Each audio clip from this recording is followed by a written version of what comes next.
Alors, on va maintenant écouter le prochain groupe. Ils vont nous présenter leur travail sur le sujet Économisons du goudron et ils viennent de San Francisco.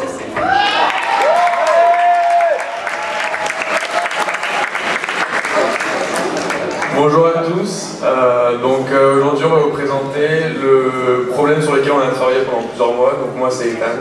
Moi Daphné. Donc notre problème, c'est on a 4 villes, un peu en campagne, et donc on cherche à les relier, mais en économisant du goudron parce qu'on n'est pas très riche. Et donc tout de suite on a eu quelques configurations qui sont venues, qui nous ont sauté aux yeux, avec les points A, B, C et D qui représentent les villes. Et donc on a commencé par faire des conjectures sur GeoGebra avec un carré, on commençant par un carré. Donc ici par exemple, là c'est un carré de côté 1, si on relie A, B, B, C et C, D, ça nous faisait un trajet de 3. Après si on faisait les diagonales, ça nous faisait AC plus BD, ce qui faisait déjà un trajet plus court, donc c'était pas mal. Et maintenant, si on rajoutait 2 points, on a remarqué que ça faisait un trajet encore plus court. Donc, et après, on pouvait bouger les points. Et en gros, ça fait 2,73. Donc, on a compris que c'était ce trajet-là qui... Voilà. Et donc, on va revenir davantage au carré. Vu qu'on avait compris que c'était donc ce trajet qu'il fallait faire, on a établi un programme Python. Bon, ça paraît un peu compliqué, mais c'est juste qu'on a donné les coordonnées aux points E et F, donc X, Y et X, A, Y, A. Et on a établi une formule pour le trajet. On fait tous la formule pour relier la distance entre deux points de coordonnées. On va marquer la formule, c'est racine carrée de xb moins xa au carré plus yb moins ya au carré pour la distance AB. Et donc on a fait ça pour les points E et F avec les 5 segments qu'on a. Et on les a additionnés pour trouver la distance. Et en fait, on a fait faire notre programme, on a fait balayer les 2 points sur tout le cube. Et on l'a fait tourner avec un pas de 0,1. Enfin, en fait, on faisait avancer la valeur de x de 0,1 à chaque fois. Et donc de y comme 0,1, etc. pour que ça balaye tout le cube. Et donc, quand on le fait tourner,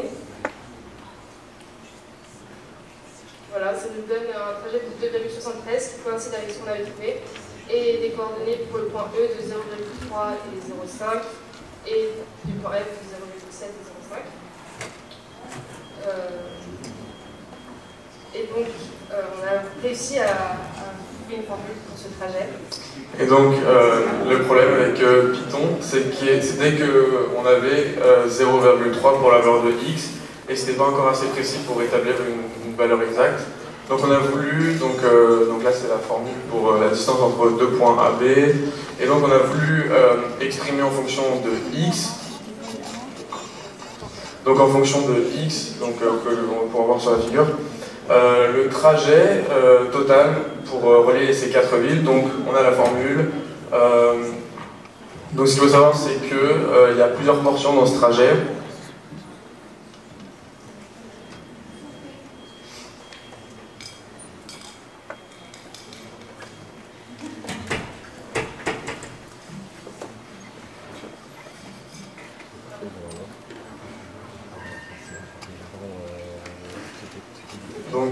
Donc on a plusieurs portions, donc on a cette portion, cette portion, cette portion, cette portion et cette portion.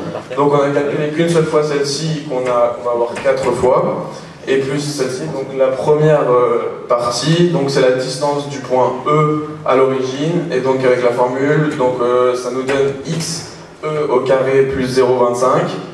Et la longueur entre le point E et le point F, elle est de 1 moins 2x si on pose.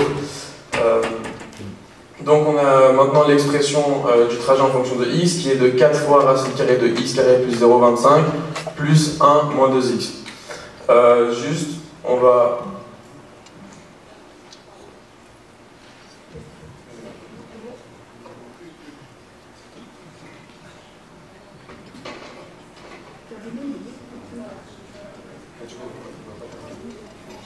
C'est bon ou pas? De l'autre côté, sinon, peu importe. Allez, c'est pas grave. Bien, c'est bien. Donc, une fois qu'on a ce trajet, donc le but, ça va être de trouver la valeur de x. Donc, x, c'est ça. On va trouver la valeur de x pour avoir le trajet minimum. Et donc, on va tout simplement faire une optimisation de la fonction qu'on a appelée trajet minimum. Et donc, pour cela, on va utiliser l'outil de la dérivée. Donc, juste la dérivée d'une fonction f de x qui est racine carrée de x, la dérivée ça va être 1 sur 2 racines carrées de x.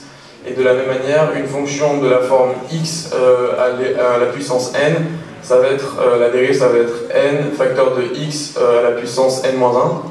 Donc la dérivée, la dérivée c'est un outil qui permet de trouver les variations de la fonction.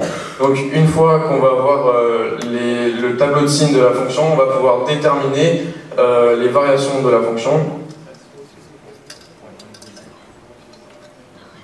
Donc à ce niveau-là, donc en bleu c'est la dérivée, et on voit que à ce niveau-là il y a un changement de signe de la dérivée et ça va correspondre à un changement de variation de la fonction. Et donc sur le graphe ça nous donne 0,28 et ça continue après, et c'est toujours pas assez exact, mais ça rejoint ce qu'on a trouvé avec le programme Python.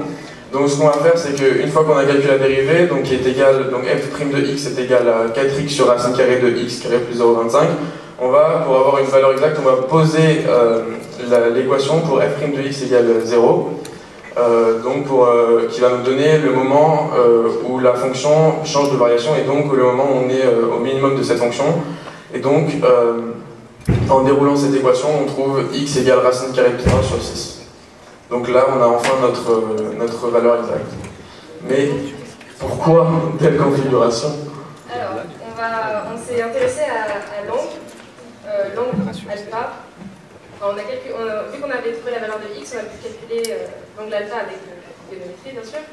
Et donc, on a fait la tangente, donc pour rappel, c'est l'opposé sur l'adjacent, donc EK sur AK. Et donc, on a fait tangente moins 1 et ça nous a donné 60 degrés. Et donc bêta, ça fait, vu que les deux triangles sont correspondants, en fait, bêta c'est égal à 180 moins alpha, donc 180 moins 60, ce qui fait 120. Et il va de même pour tous les angles en fait, autour de E, puisque celui où il y a la souris, en fait, ça fait 60 plus 60, et l'autre, ça fait également 120 degrés. Et donc, ça nous a rappelé, c'est assez extraordinaire quand même, c'est une propriété des angles de 120 degrés. Donc, en fait, ça nous a simplement rappelé le point de Fermat qu'on peut utiliser seulement pour les triangles. Donc, rapidement, le point de Fermat, on l'appelle généralement le point I. Donc, c'est le point pour lequel la somme IA plus IB plus IC, les distances aux trois sommets d'un triangle, est minimale. Donc, finalement, c'est si on était dans une situation avec trois villes, ce serait le point par lequel le trajet minimal passe. Donc en partant de là, on a voulu essayer de couper un quadrilatère en deux triangles et de faire les points de Fermat à chaque fois. Sauf que on n'avait pas les 120 degrés entre les deux points de Fermat et du coup ça ne marchait pas du tout. Néanmoins, à côté de ça, on a eu l'aide d'un chercheur en informatique qui a mis au point un programme, donc d'abord en Java qui a été transcrit en HTML. Et en fait, donc c'est un peu interactif, on va placer 4 villes en quadrilatère. Et donc ça va nous donner le chemin le plus court. Et donc on a fait une capture d'écran et on a calculé les angles au niveau des points P1 et P2, et on avait encore la propriété des angles de 120 degrés de part et d'autre de ces points. Et donc ça montre qu'il y a vraiment une propriété autour de cette valeur de 120 degrés pour avoir un trajet rapide. Et donc on a de notre côté, nous aussi on a fait un petit programme, on va dire, GeoGebra,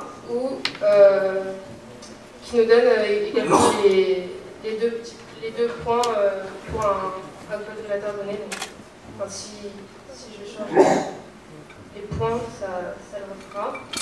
Et donc, comment ça marche? En fait, on a deux cercles qui ont pour propriété, en fait, quand on se déplace sur ce cercle, sur l'arc de cercle, compris dans le quadrilatère, on aura toujours un angle de 120 degrés entre B, ce point, et A. Donc on va l'appeler I ici et J là-bas.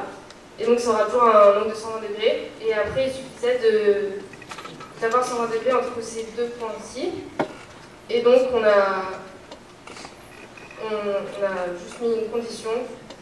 Donc prenons ici R, qui est défini donc par c'est le segment IA, donc I qui est le point sur l'arc de cercle entre B et A, voilà. Et on a juste donné une condition, il fallait que l'angle, la valeur absolue que 120 moins l'angle R, donc l'angle R qui correspond à I, J et C, ici, qui soit inférieur à 1 degré. Donc en fait, c'est pour ça que vous voyez deux trajets, c'est la variation de 1 degré entre 119 et 121 degrés parce que c'est pas plus précis et là ça prend du temps. Donc voilà, mais il y avait d'autres cas. On a pris une certaine configuration de quadrilatère, mais il y a bien sûr d'autres quadrilatères. Et en fait, on a remarqué que c'était exactement pareil. Par exemple, dans le sud en bas, on peut remarquer un triangle. Il suffit de faire le point de Fermat à nouveau et de relier le point qui est un peu à part au point le plus proche et on trouvait le trajet minimum. Et pour celui qui est un peu différent en haut, on faisait le point de Fermat à nouveau et on reliait le point de Fermat à l'extérieur et on reliait les deux points. Et on trouvait à nouveau le trajet minimum. Et donc pour conclure, pour trouver le trajet minimum, il faut avoir des angles de 120 degrés de part et d'autre d'un endroit.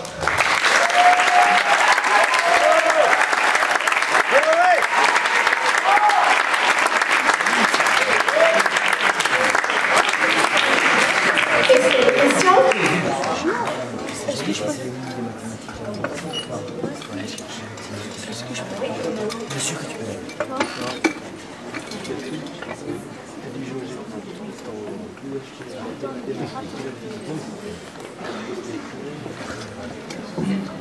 Bon alors tout d'abord je vous félicite parce que vous avez parfaitement résolu le problème de 4 points, mais je me demandais du coup, vous n'avez pas posé la question s'il y avait 5 villes? Non. Mais je pense que les 120 degrés est leur petite apparition. J'imagine. D'autres questions? Ah, oui, en vrai.